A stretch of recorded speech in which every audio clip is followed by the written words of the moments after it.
For the first time since World War II, we're seeing a major weakness in U.S. dominance. As China and Russia gain momentum with their historically powerful BRICS bloc, we're about to witness a new world order, a dollarless world that doesn't dance to the tune of American supremacy. Countries like Brazil, Russia, India, China, and South Africa are changing the tides about what political allyship means in 2023.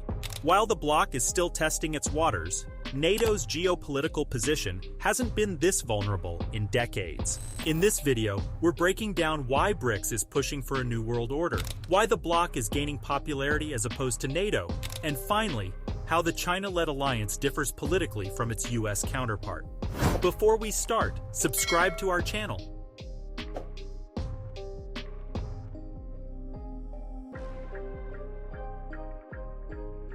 If you hadn't heard of the BRICS bloc before the collective's recent plan to overthrow the dollar, don't be surprised.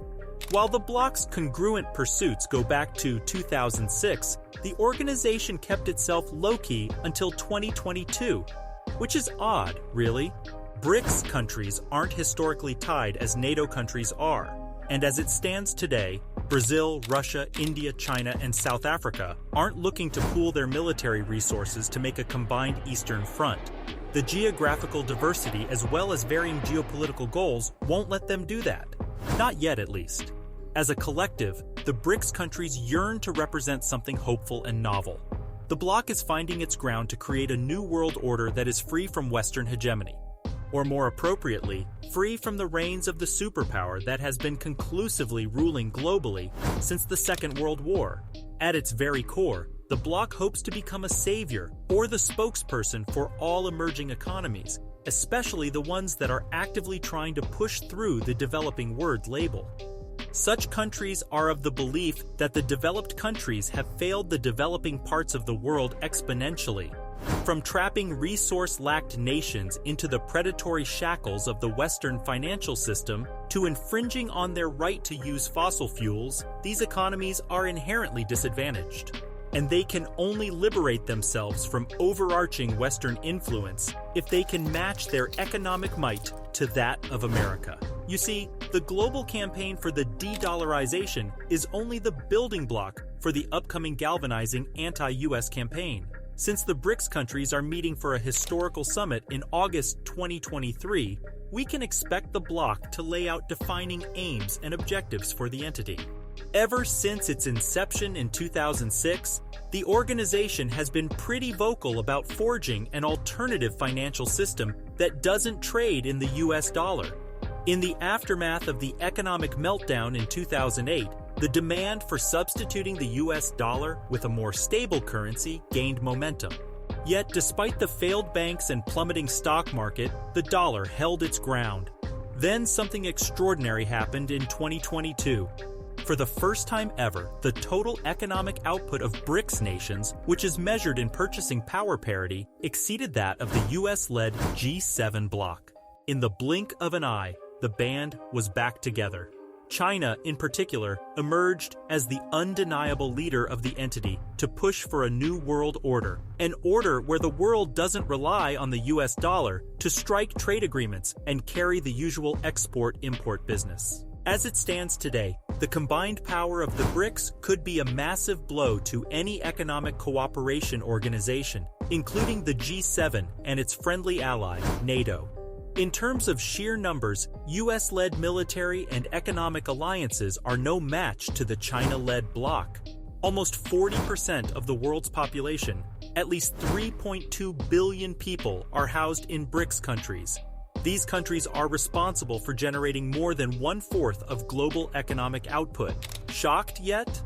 Now, the BRICS countries are putting up a tough tussle for global dominance by actively trying to overpower the crown jewel of US hegemony, the NATO alliance. And experts believe NATO finally has a worthy contender to fight for its robust position in maintaining the existing world order. So what's happening? Finding the video interesting so far? Give it a like and subscribe for more detailed videos like these.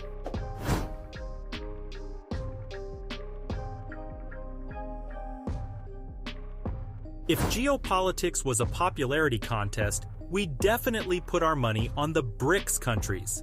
It's hard to argue that the NATO alliance isn't running the global show. From the war in Ukraine to limiting Xi Jinping's influence in the South China Sea, the military cooperation is doing what it was set out to do. Yet at the same time, it is not hard to see that the organization is also collapsing under its unresolved issues and the lack of cohesion on big problems like the defense budget and Russia. We'll get into these issues in a bit. Before that, it is important to paint why BRICS is a lucrative option for emerging countries that don't want to push for national security by foregoing trade partners. Simply put, emerging economies aren't ready to give up cheap Russian energy imports by aligning themselves with the US for stronger military protectionism. By building their economies, such countries plan on investing in their defense capacities that aren't just exclusively NATO. Sure, as much as it is safe to have a superpower as your personal watchdog, that sort of protectionism comes with a huge cost. You only get access to NATO once you make an unbreakable vow to never sit at the Eastern Bloc table. In fact, if China or Russia try to have lunch with you, you simply switch seats. The truth is, NATO can't afford to put up a mighty front when it is weak from within. In comparison, BRICS countries haven't found themselves in such complicated military webs just yet. Historically, NATO allies have had very different ideas of their common enemy. If the US wants to fight China, France wants to fight the Islamic State. And if Turkey wants to fight the Kurds, Germany wants to get rid of the Russia problem. At the same time, the US pumps billions of dollars into NATO, only to get blindsided by Canada's lack of financial commitment. Despite such fundamental differences, NATO has 31 member states, while countries like Ukraine and Sweden are on their way to joining the alliance.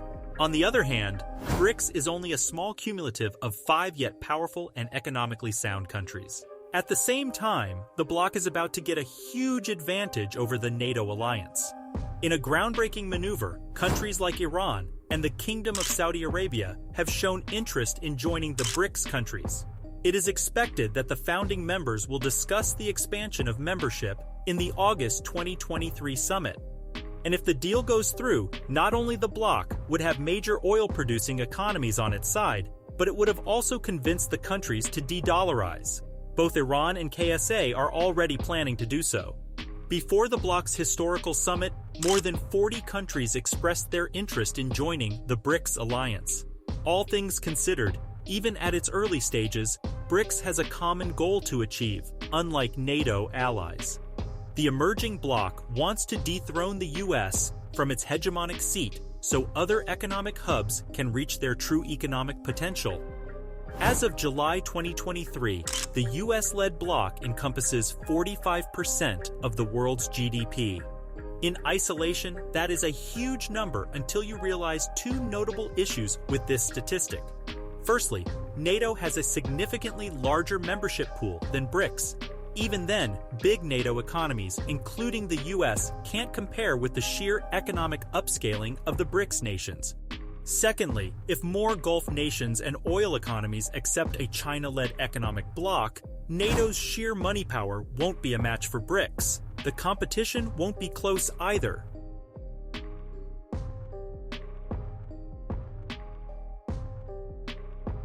It is true that NATO hasn't exactly strived for economic cooperation as one of its driving impetuses for a more cohesive military alliance. And this is one of the reasons why BRICS wants to prioritize enhancing economic development before diving into complex issues like joint defense capacities and regional security. In the status quo, we can't exactly expect Moscow to commit to collective defense when it's fighting a losing battle in Ukraine. At the same time, it would be pretty wishful for China and India to let go of their historical territorial disputes for an equalizing military front. What BRICS strives to do is to lay out common, achievable goals that are grounded in their collective political consciousness. One focal reason why the organization came together is to fight off the US-led sanctions regime that has economically marginalized countries like Russia and Iran. Since bilateral and multilateral trade agreements operate in US dollars, the hegemonic power has everything it needs to bar certain countries from using its home currency. As a collective, BRICS countries are pushing for a more sanction-free world that relies on non-interventionist policies. Compared to NATO, the bloc isn't scribing hard and fast rules for its membership drive. In fact, after China quickly assumed the leadership position of the BRICS, experts are certain that member states will keep political meddling at a minimum. For the most part, the countries would neither have to adhere to democratic principles, nor they'll interfere in each other's regional conflicts. Such tenets are necessary for more sovereign emerging economies that want to run their countries on their own terms. Gone are the days of NATO and its knack to meddle in the political affairs of its members and non-members alike. The New World Order doesn't have a face yet, but it certainly isn't American. Learned a thing or two today? Give this video a like and subscribe to our channel for more informative content like this.